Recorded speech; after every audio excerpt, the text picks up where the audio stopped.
Soña polo posu take roti thodi po belela DJ Santo thodi po belela soña polo posu take roti thodi po belela soña polo posu take roti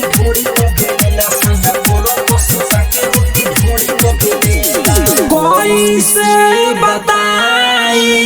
लगता शरम कोई से बताई लगता शरम चढ़ली जवानी हमर हो जाता गरम चिप्स ताके दिया ताके दर्द बड़ी देला संजा पलंग पशु ताके रोटी ढोड़ी बेलेला संजा पलंग पशु ताके रोटी ढोड़ी बेलेला कोई से बताई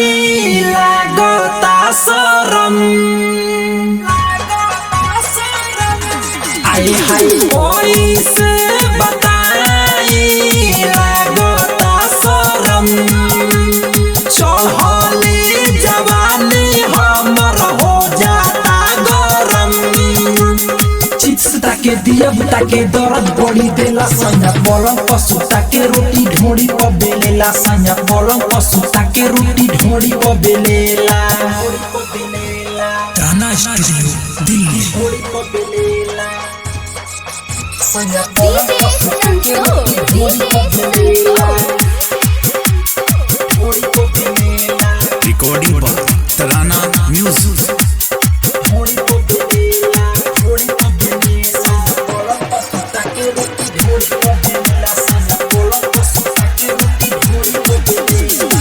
केतना कहियो पर हम लीला डाली के पानी लहंगा को दे लगीला आए हाय केतना कहियो पर हम लीला डाली के पानी लहंगा को दे लगीला डरे न कुछ ओकरा से बोली रोटी फुलावता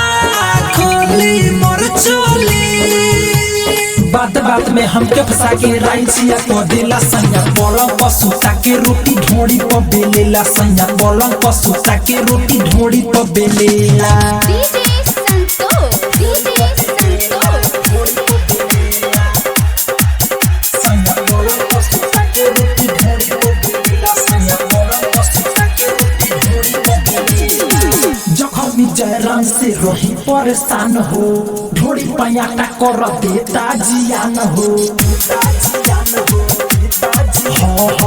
जखमी जयराम से रही परेशान हो ढोड़ी पयाटा कर देता जियान हो परदीप प्रेमी मुरारी अनमोल झार देता लहंगा के भीतर सारा झोल